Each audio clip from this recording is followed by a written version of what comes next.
Hello everyone, Muk854 here, and back again here with Miguel. We're here finally for another episode of our old school Sluggers series, where we use packs of Yu-Gi-Oh from the early days and duke it out. Exactly. I won the last round. Would you like to go first or second? I will go second. It's time to duel. I'll start this off by setting a monster in defense mode and placing one card face down. Make your move. I draw. I'll start off by summoning Kochi in attack mode. Okay. Attack your face-down monster. My face down monster is Giant Germ. When Giant Germ is destroyed, I inflict 500 points of damage to you, and I summon another copy of it from the deck. And since this happens during the damage step, you cannot respond with Ash Blossom. Okay, we can't even use Ash Blossom. No. So appear my second copy of Giant Germ. And my turn. I draw. I'm going to summon Neobug. I'll have Neobug with 1,800 attack your Koji for 300. Then I'll attack you directly with Giant Germ. You are at 62. Your move. I summon Dark Elf, then I'll use Monster Reborn to bring back Kochi. Dark Elf will attack Neobug, so what else? 1,000 for me, and 200 for you. How much does Dark Elf have an attack? 1,000. What? 1,000. Alright, Kochi attacks Giant Germ. I'm at 73, you're 52. No other effect? No, I only have 2 copies, because I didn't get a third one. Main phase 2, overlay, into Utopia, set a card, in my turn. This is getting good. I draw. I set a card face down, and put a monster in defense mode. Your move. I draw. I summon Shining Angel. I will activate Solemn Judgment. Utopia will attack your face down monster. You destroy my Flying Kamakiri using its effect, I special summon Typhon from the deck. Okay, yeah, Shining Angel's effect only works in battle.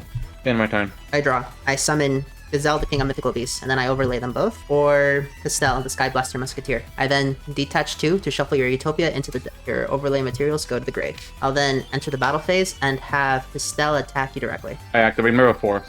Son of a bitch. Main phase 2, I set another card face down and activate Recycle. It's your move. What does that do? During my standby phases, I can pay 300 life points to put a non-monster card from my graveyard to the bottom of my deck. Draw. By banishing a light and a dark monster, I get to summon Chaos Sorcerer.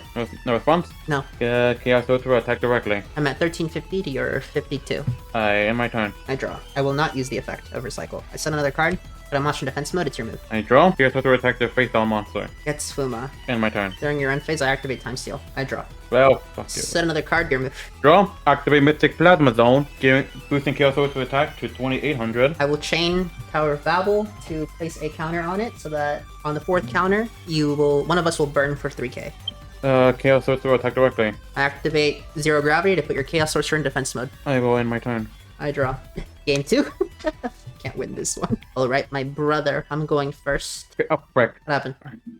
Did you see that? No, I just saw your face. Okay, because I think flip one of my hand cards. Very well then. I'll start with a monster in defense mode. And then I'll set a card face down and activate Gravekeeper's Servant. It's your move. What does that do? Whenever you attack, you must send the top card of your deck to the graveyard to declare one. That send is cost, not effect. So you can't trigger a tier limit off it, is what I'm trying to say. Well, we don't really have tier limits, so why even bring that up? Just to let people know who are watching this that don't know that. Well, it's not relevant right now, you don't need to bring it up. I summon Neobug and attack defense position monster. God damn it. Nice, she says will say.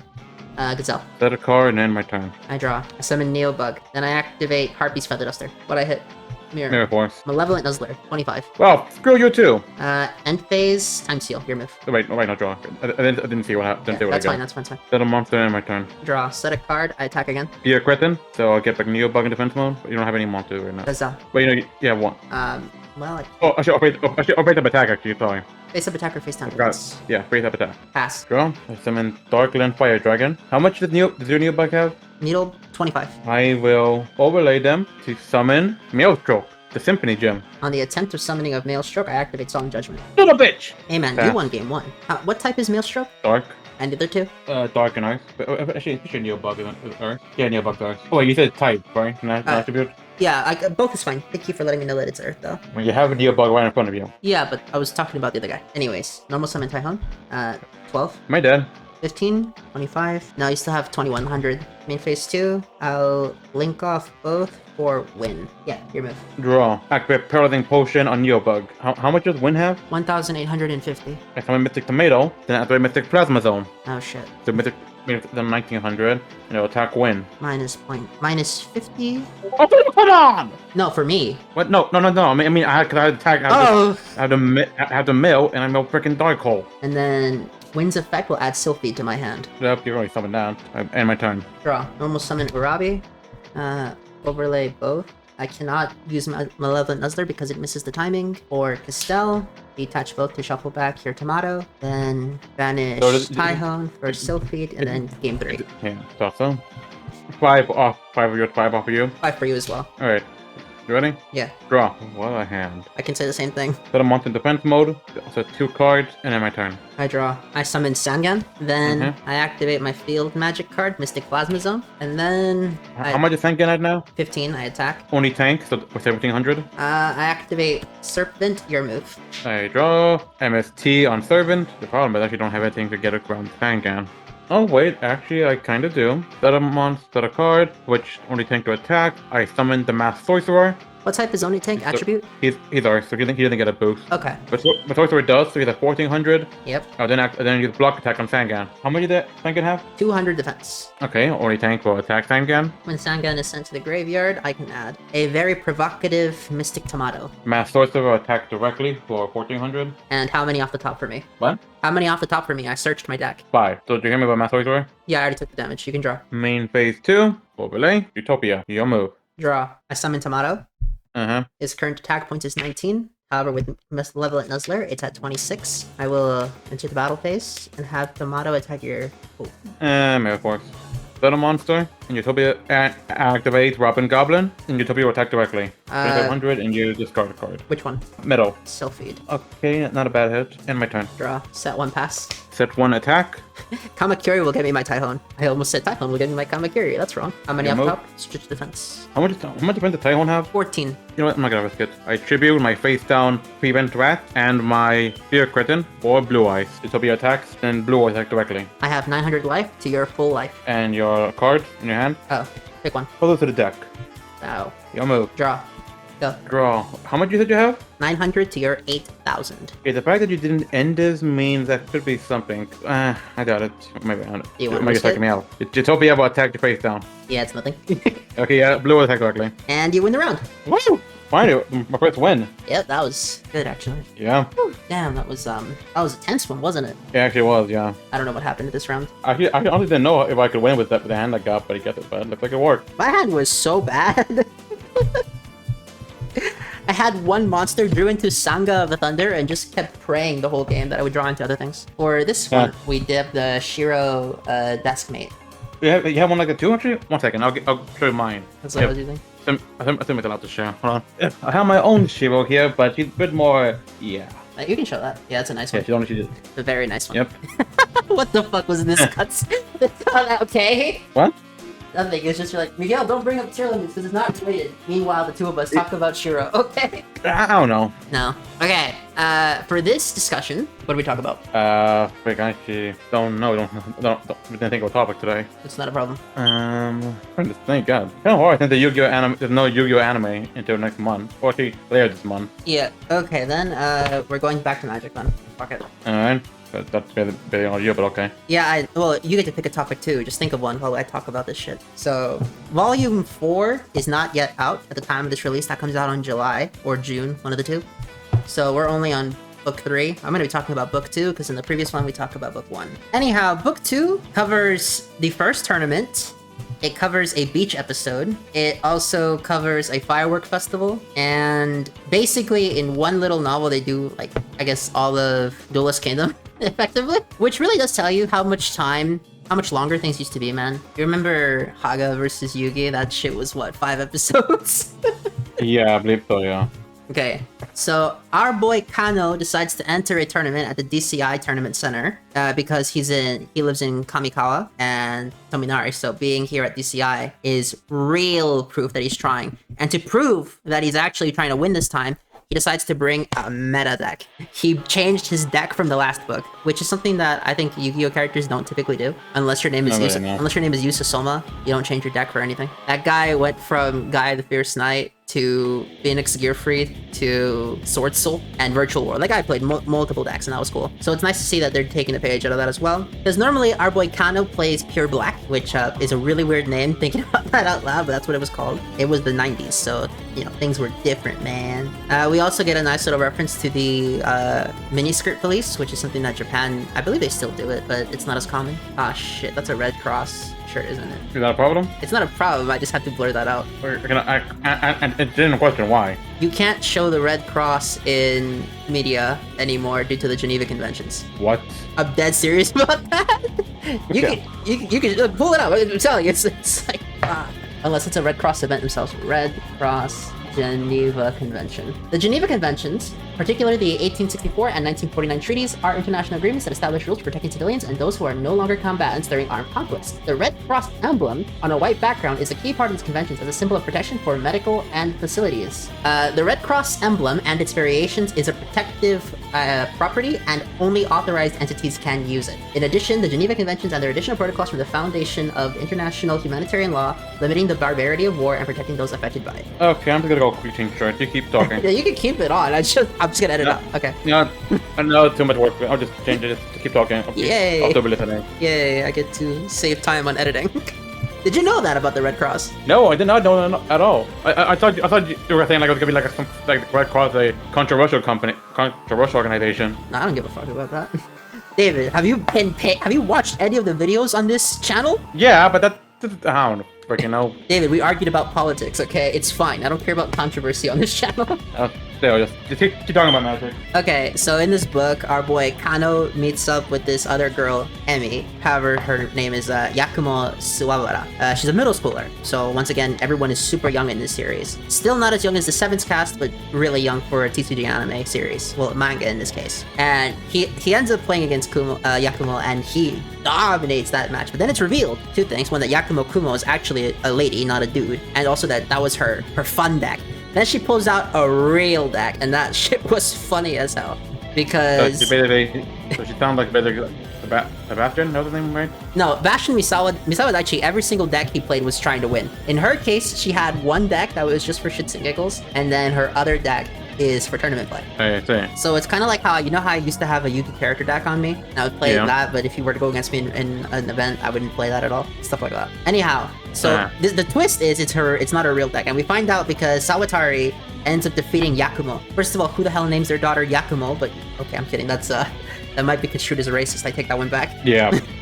So yeah, that was my fun deck, and I like how they have a freaking footnote section in the manga because people don't understand the concept of fun decks for some reason. But then again, the idea behind this manga isn't actually to cater to card game nerds. It's catered to get people into the series, so people who aren't typically into these kinds of games. Which is why a lot of the matches are very simplified. They don't show every turn, because this isn't the hardcore nerd stuff. And then, interesting little twist here, instead of it being a save the world plot, the Nostradamus thing was just a red herring. This is actually a rom-com. The MTG manga is a freaking rom-com. It's so funny. Anyhow, after this round where they play against each other, we then cut to after the tournament, but also Yakumo's face. Like, what is this face? What in the world?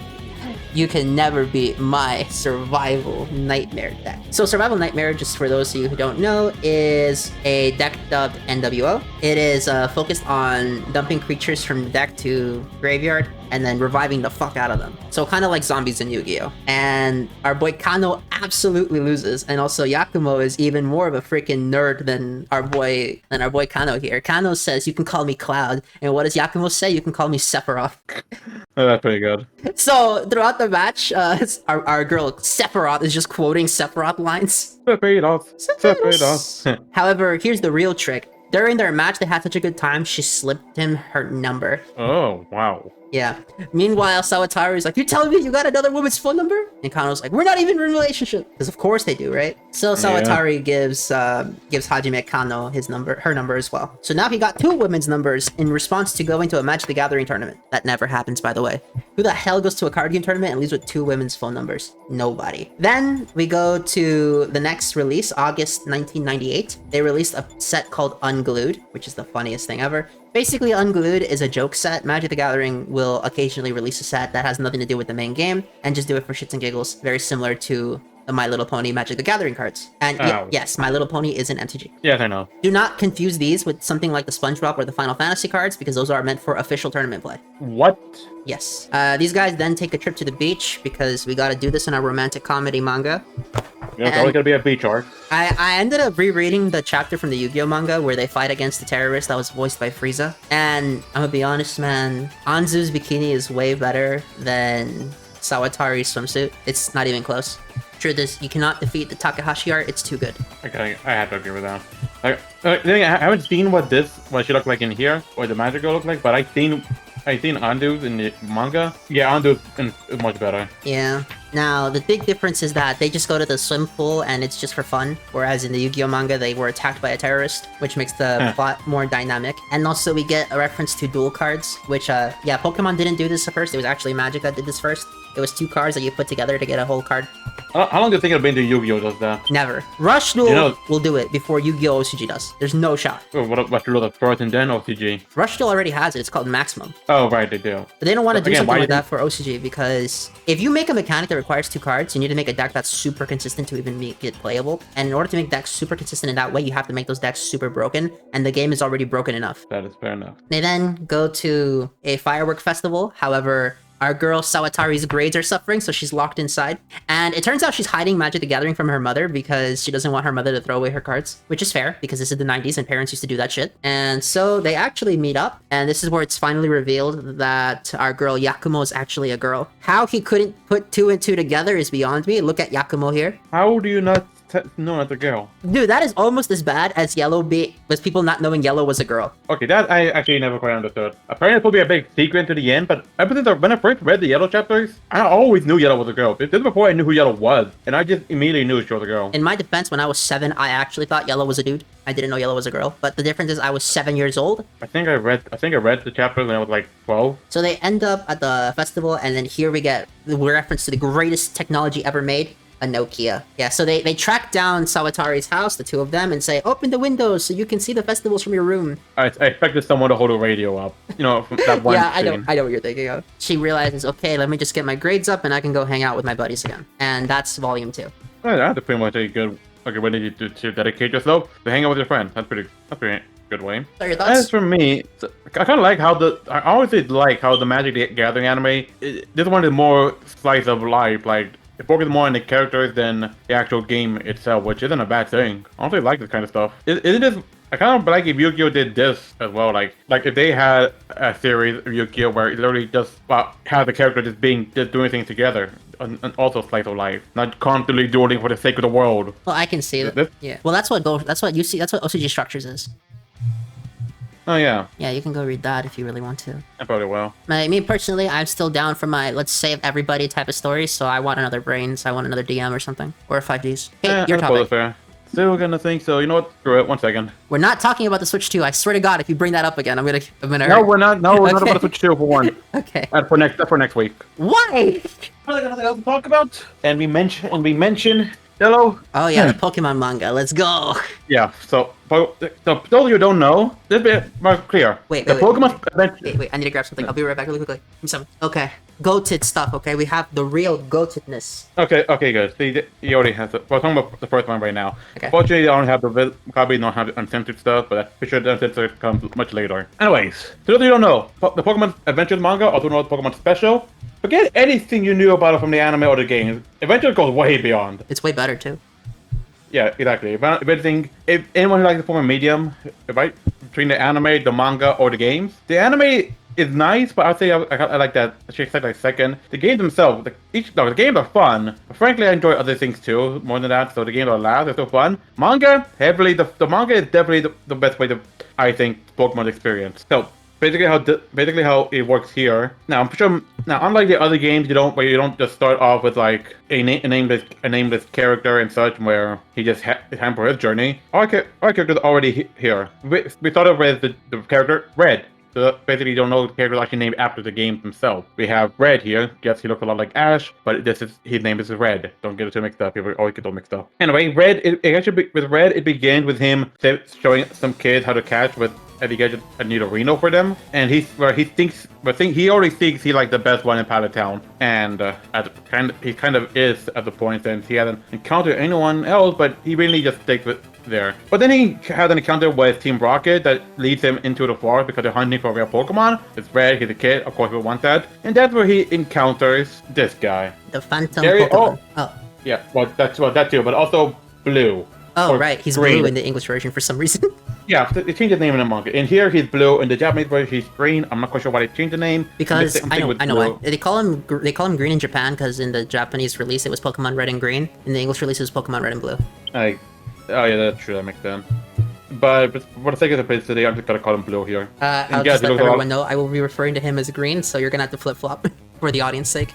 Okay, fine. Anyway, he finds Blue as he fights off against the Phantom Pokemon, which, can't hard to tell, there we go, it's actually Mew. The Phantom Pokemon. Yeah, and basically, here's the funny thing. His name is Blue, but he has a Charmander. Blue, right, you know, it's kind of like that. And Red has a Venusaur. And, yeah, we're getting to that. Anyways, Blue fails to catch it, and he just returns his Pokemon, and Red just tries to go on his own, but his Pokemon gets early defeated, and then he gets lectured by Blue, saying he's pretty much pathetic. And as such, it kind of leaves Red on a self-crisis or whatever, and he pretty much breaks into Professor Oak's lab. Wait, does the Viz Media not have the scene where Red tries to punch Green and then Green blocks it? Actually, me too. I should just see that. I don't think it does. It just goes straight to... Yeah, no, there's no punching. No! Censorship be damned. Polyrolt defeated, Blue lectures him, and he just leaves. Censorship, motherfucker.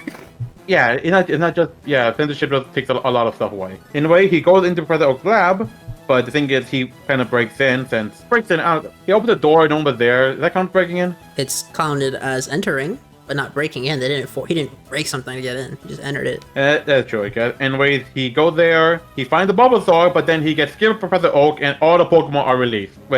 So you have the whole mess. He has to go get him and all whatever. You get all of them except for the Bulbasaur, which goes all the way to Viridian City. We already get some hints for an upcoming guy right here. You may remember him later, so you all know him. It's so weird that in the freaking Yu-Gi-Oh video, we talk about Magic and Pokemon more than we talk about Yu-Gi-Oh.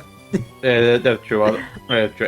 Anyway, they find Bulbasaur, but then they're attacked by like a wild Machoke who's just squatting in the gym. But Bulbasaur likes Red and protects him. Then together they defeat the Machoke because Red gives him an early Solar Beam. How Red is able to give Solar Beam to Bulbasaur is crazy. I'm not quite sure how. Here's the thing, people, in the manga, things work differently. Yeah, there's moves like Megavolt and Pikavolt, which don't exist in the real game. Oh yeah, we'll get to those when we get to Yellow. That's a long way. And the mask device and shit.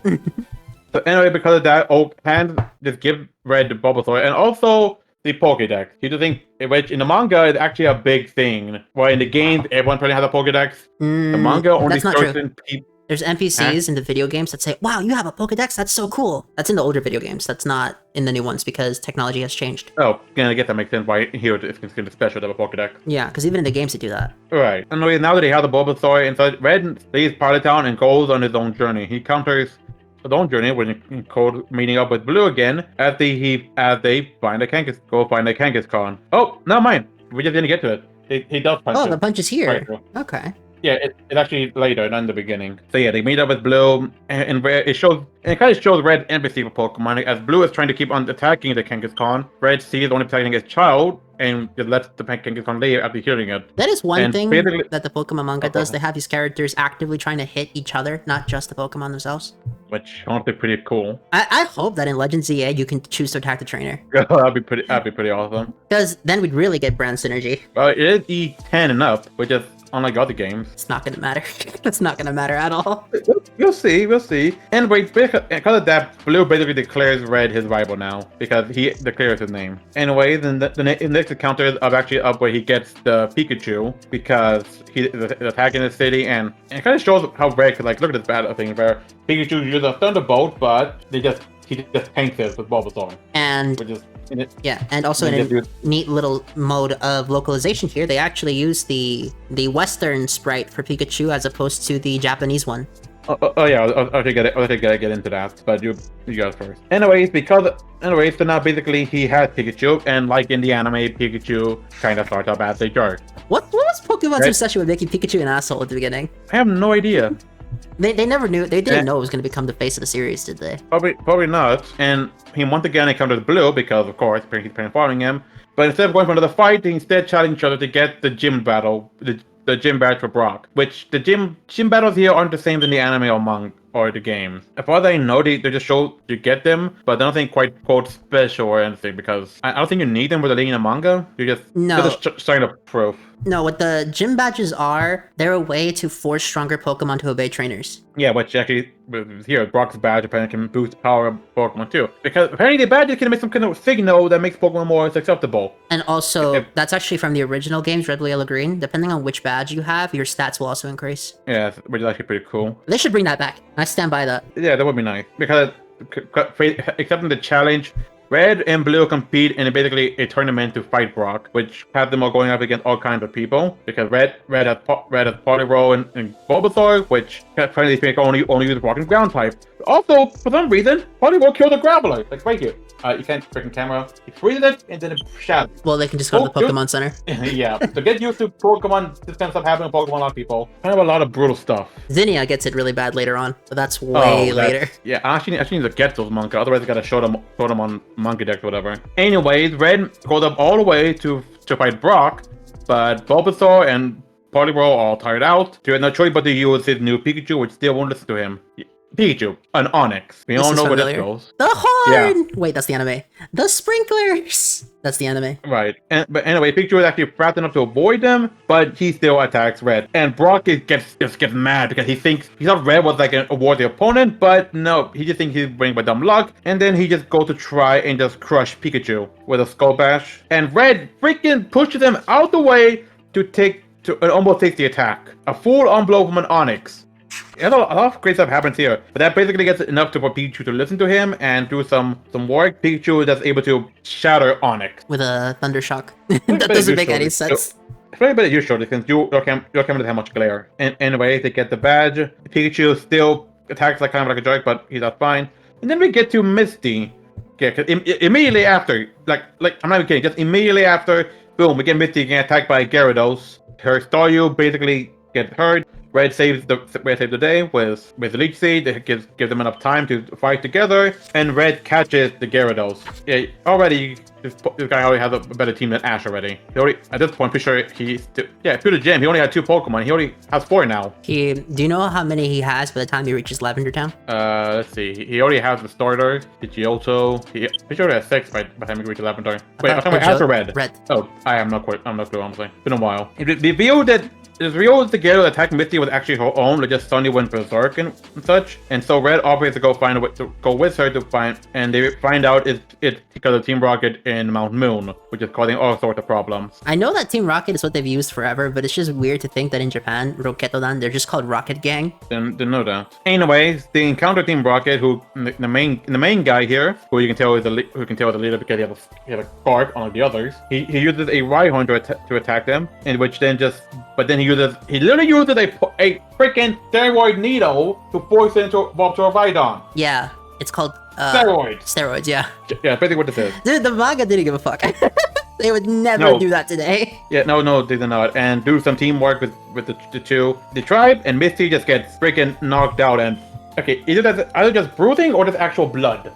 No, she's bleeding. Yeah, the Pokemon manga actually had characters bleeding and stuff. Yeah, I didn't think that would be in the censor for in the Viz version. Oh, in the Viz version, do they have that scene where Red meets a Rattata and says, "Oh, like Mickey Mouse," or is that removed? I don't know. We haven't gone through Rattata yet. Anyways, because of that, he's actually able to win, and it's revealed that the Team Rocket guy is Koga. Yep. Okay, we got evil gym leaders here, people. Oh right, I just played through Soul Silver, so I'm thinking, oh wait, no, that's Elite Four. No, that's afterwards. Yeah, Giovanni did enough. No, Giovanni did already enough. We got more evil gym leaders, and Koga the first one. And Misty is saved. She gives Red a moonstone and invites her over to her home, which is basically a freaking mansion. I think this is where kind of about a thing where it hints Misty and Red. I'm not quite sure. I honestly don't think of it that much. Well, no, and I'm gonna let you know right now that they're gonna completely sideline that shit for a better one later on. I think I already know what you're talking about. How far into the Pokemon manga have you actually read? Well, I read all the whole Kanto arc.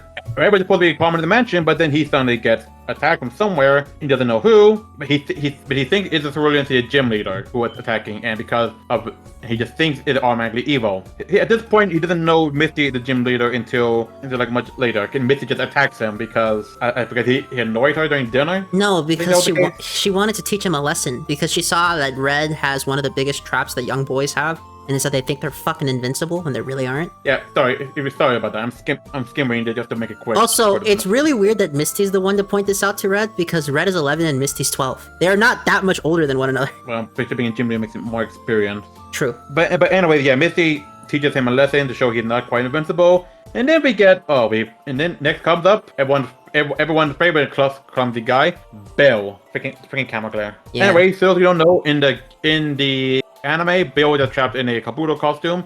In the game, Bill somehow turns into Clefairy. So what happens here? He becomes a Rattata. a Rattata mutant. Yep. I think this could be what we're talking about. Let me see. Did he mention Mickey Mouse? No, it just says Rattata. Doesn't look right about it. They also, No mention of. right, other little quirk from the censored version. Later on, when we meet Natsume or Sabrina, there's a line in the original release where she calls Blue a shitty brat. Wow. I'm like, okay, I can see why in our E-rated series they don't want that dialogue there. Yep. And anyways, Red is immediately attacked because Bill is abducted by Firo, who he saves a lot, and then we get the image of Waterworld being stabbed, but it's just a substitute or to freeze the Firo's beak to make it vulnerable. Substitute, baby! Being useful in everything, including Nuzlocke. Yeah, that was a pretty good move. They stop the freeze. They freeze the Firo. Red turned back. Bill turned back, and he offers to help Red with the transfer thing of the PC, and in the real Red catches the Firo. But I don't think he ever used the Firo ever again. No, which makes it different from Electric Tail of Pikachu, where Ash catches a Firo and then proceeds to spam the fuck out of it. I actually never read that. I know a few things about it.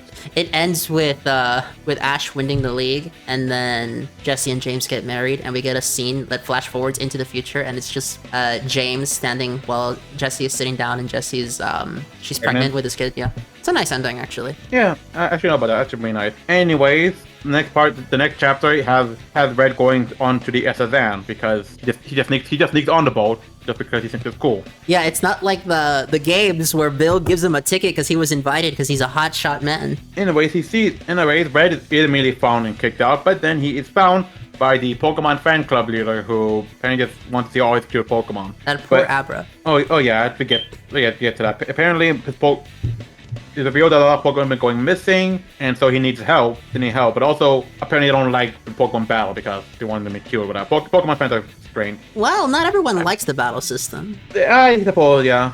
No, because I've seen it on the forums and on the YouTube discussion where some people want a Pokemon game where you do shit like contests. Honestly, I wouldn't mind a contest-focused game. Because the contests in the games themselves, in the Gen 3 games and even Gen 4, they're limited. Weird. They're very limited. A whole game. Yeah. Honestly, Gen 6 did the contest really well with Auras. The problem is, after you beat the Pokemon League, you unlock the item that gives you guaranteed victory, so it's not fun anymore. Anyways, Red deduces that the Pokemon are on the SSN because he finds out that it's being used by the gym leader. So he goes to investigate, leaving the Pikachu behind, all because they want the guys want to cuddle it. I want to know why Red said yes to that.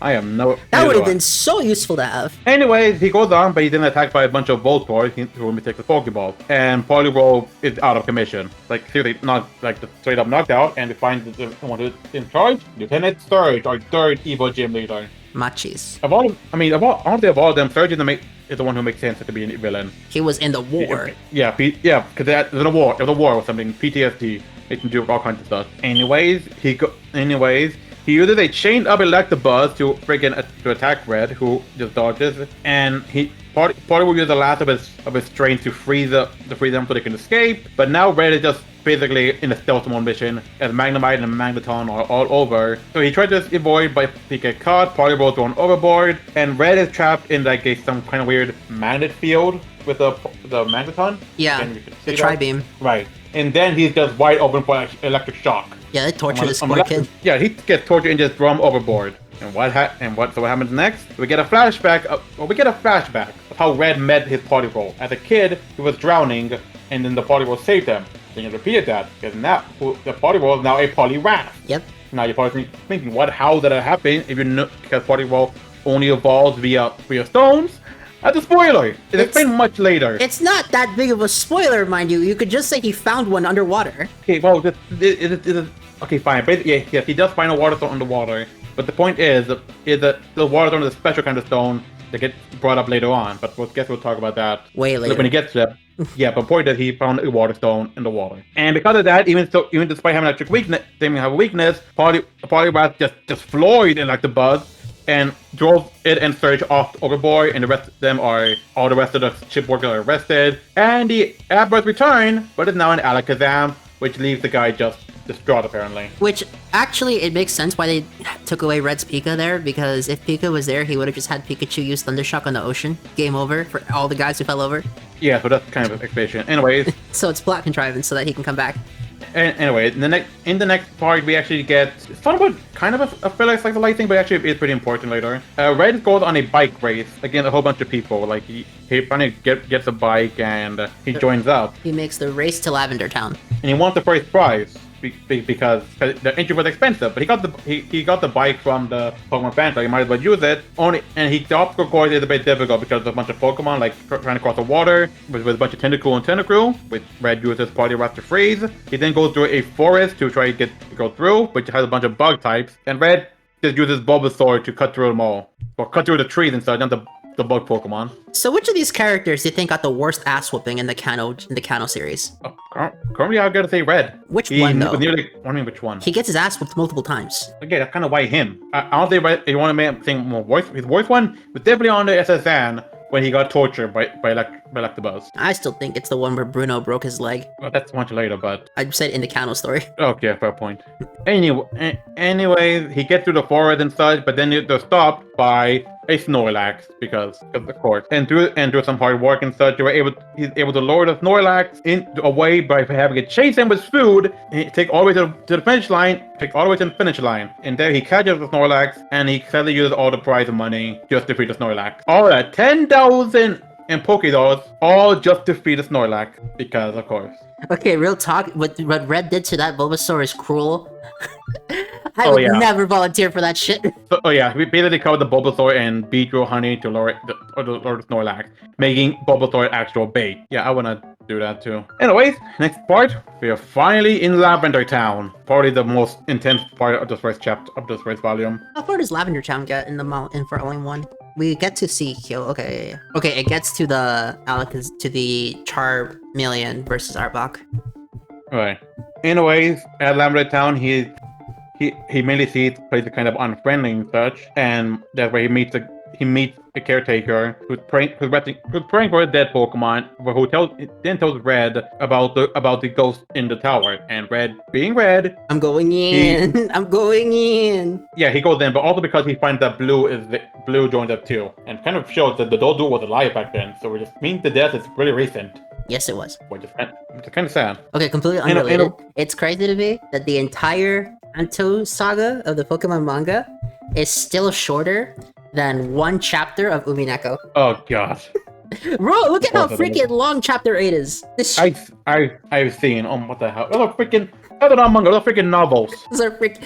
Shit's crazy. Red follows after Blue. They go into the tower, and immediately he's attacked by zombies, including a freaking zombie Skydog that just melts into freaking bones. Oh yeah, that scene was crazy. No eyes. Yeah. Have you read the full color versions of these? No, I haven't. And he then gets attacked by... Because that Psyduck, he attracts a whole bunch of other zombie Pokemon that just surround him. They're all just eyeless corpses, which is freaking terrifying as all hell. And Red looks like Red was saved by Blue, but apparently Blue straight up attacks him with fire. And Blue has this whole creepy thing where he just has no pupil and just white out eyes, along with his Charmeleon. That their possession shit. Yeah, exactly. So they fight. It's revealed that the fog is a Ghastly, and Blue, using any last control he has, uses Charmeleon to just burn up the fog and the Ghastly, and he's free. That's something I really like about Red, Blue, Yellow, Green. That Ghastly looks like a gas. Yeah. Oh, and also apparently Bulbasaur takes up all of the gas and shoots a Solar Beam out of the tower. Yeah. Because it leaves out fog. Blue is safe, but he's mad because he was put on the spell, so he continued on to find the guy who did it, and had to save Red from poison, because we meet back again with Koga. So yeah, Koga is the one behind all of that, and he uses a zombie Arbok to try and melt him with acid. Wait, actually no, that's not zombie Arbok, the regular Arbok. You see, what I've really learned from all of this is just that I want the Vrains manga to come out. Anyways, they run away from it and reveal that Koga is not even there. He's just using a reflection or something, because Koga is just flying off. His ninjutsu shit. On a Golbat, and it's somehow seeing the fight with a Golbat too. You see, that's something I really like about the manga, is that the characters just grab their Pokemon and just sustain themselves like this. And I'm thinking to myself, dude, my arm would tire out if I attempted some shit like that. Right, and anyways, we get the iconic scene of Charmeleon just cutting an Arbok in half. That Arbok survived, by the way. how do you survive this? The Pokemon Center. I don't know what's in those machines. It's straight up guts. Like, look at that. It literally, its guts spilled out. It survived. I promise you. Anyways, because that they defeat Koga, the evil of the tower is gone, and red and blue head off, and we go, and that is the end of volume 1. Pokemon Adventures manga, people, read it. It is the best form of Pokemon ever. I've been saying that for so long, and no one believes me. This is the first volume. It gets a lot better, especially when we get to later on in Kanto, and even the later arcs are impressive. The only bad arc is Black and White, but other than that, every arc is good. I haven't seen Black and White arcs, so I can't say anything about those. All right, gentlemen, I think that's it for our episode. Anything you want to add? Hopefully we'll have. But if we run out of topic, then I'll think of something. Otherwise, I'll just continue with Adventure 2. Or maybe I'll continue this when you continue manga. When you talk about Magic again, we'll see. Dude, this is actually outrageous. Pokemon Adventures, the entirety of Kanto. Fuck it. Umineko Chapter 8 only. This doesn't even count chapters 1 through 7. I'm struggling to pick this shit up. Fuck, this is heavy. How much is all that weigh? More than you think. Wow. Anyways. It's this one chapter. That's crazy. Yeah, anyways, gentlemen, have a nice day.